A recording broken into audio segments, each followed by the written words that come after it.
बिस्मिल्लाहिर्रहमानिर्रहीम। अस्सलाम वालेकुम वरहमतुल्लाहि वबरकातुह। वालेकुम अस्सलाम वरहमतुल्लाहि वबरकातुह। आज हम नबी अकरम सल्लल्लाहु अलैहि वसल्लम की सीरत तैयबा के उन सालों को देख रहे हैं जो नबूवत के ऐलान से पहले के हैं। जी, यानी आप सल्लल्लाहु अलैहि वसल्लम का बचपन, जवानी और वो तमाम वाकयात जिन्होंने असल में आपकी शख्सियत को बनाया। बिल्कुल, वो बुनियाद जिस पर फिर आगे चलकर इतनी बड़ी जिम्मेदारियां आनी थी। आइए जरा इन वाकयात को करीब से देखते हैं। जरूर, ये समझना बहुत जरूरी है कि अल्लाह ताला ने अपने आखिरी नबी के लिए कैसी तरबियत का इंतजाम फरमाया था। तो आगाज होता है 570 ईस्वी से, वो साल जिसे आमुल फील भी कहा जाता है।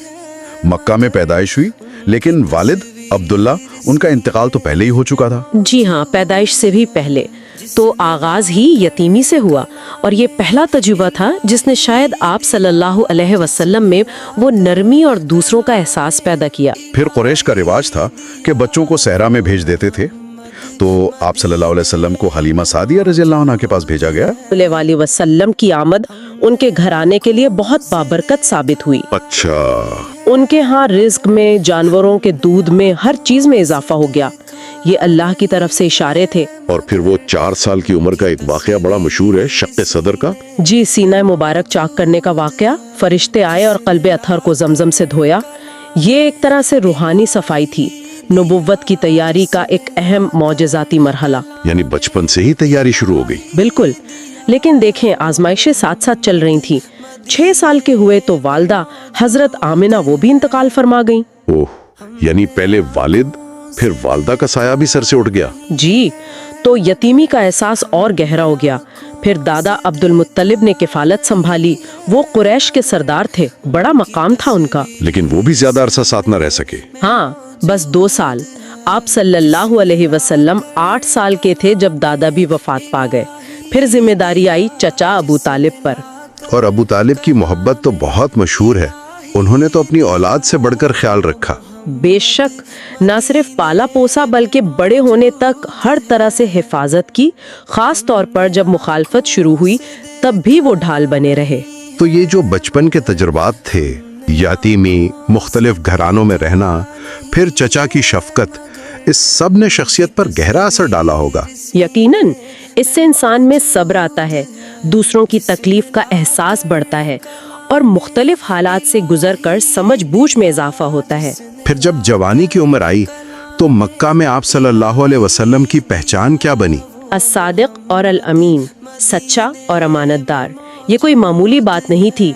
अल-अमीन, दियानतदार। इस जमाने के मक्का में जो एक तिजारती शहर था, इस लक़ब की क्या अहमियत थी? बहुत ज्यादा। लोग अपना माल, अपनी अमानतें आप सल्लल्लाहु अलैहि वसल्लम के पास रखवाते थे। उन्हें पूरा भरोसा था कि ये शख्स कभी खयानत नहीं करेगा।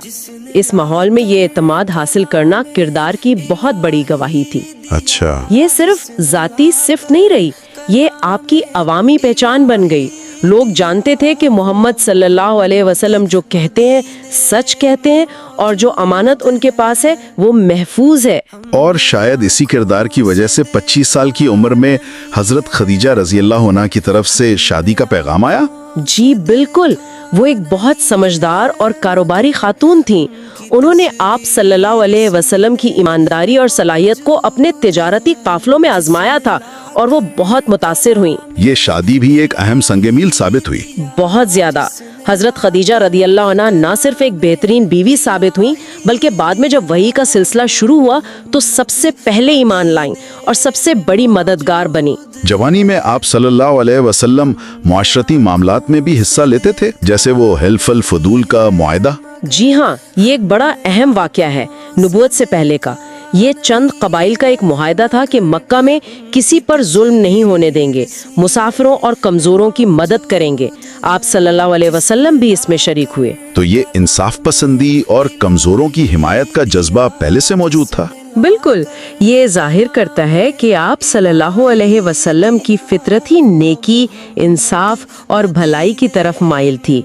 آپ اس وقت کے معاشرے کی جو برائیاں تھیں، بت پرستی، شراب، جوا، جھوٹ، ظلم، ان سب سے تبان نفرت کرتے تھے۔ اور شاید یہی نفرت اور معاشرے کی حالت پر غور و فکر آپ صلی اللہ علیہ وسلم کو تنہائی کی طرف لے گیا، غار حرا جانے کا سلسلہ۔ جی ایسا ہی لگتا ہے۔ جب انسان اپنے ارد گرد کے ماحول سے، اس کی خرابیوں سے بے چین ہوتا ہے تو وہ سچائی اور اصل حقیقت کی تلاش کرتا ہے۔ تو غار حرا میں جا کر کیا کرتے تھے؟ عبادت، غور و فکر؟ دونوں چیزیں۔ وہاں تنہائی میں اللہ کی عبادت کرتے تھے، کائنات کی تخلیق پر، زندگی کے مقصد پر، اپنے معاشرے کی حالت پر گہرا غور و فکر کرتے تھے۔ یہ اصل میں وحی کے نزول کی روحانی تیاری تھی۔ اللہ تعالیٰ خود اپنے نبی کو تیار کر رہا تھا۔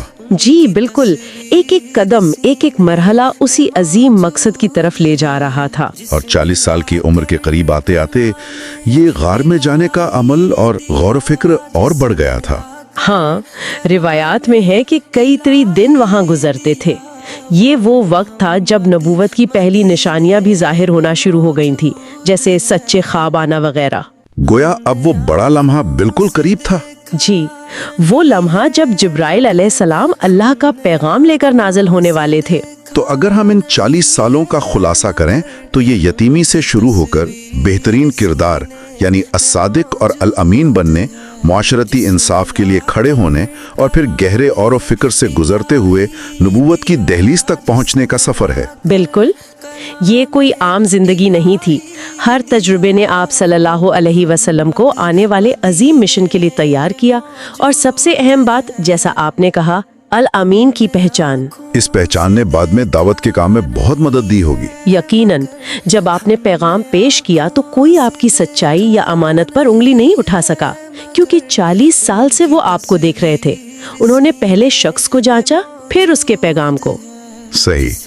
تو سننے والوں کے لیے یہ ایک سوچنے کی بات ہے کہ زندگی کے ابتدائی تجربات، مشکلات اور کردار کی مضبوطی کس طرح ایک فرد کو تاریخ کی سب سے بڑی ذمہ داریوں میں سے ایک کے لیے تیار کر سکتی ہے۔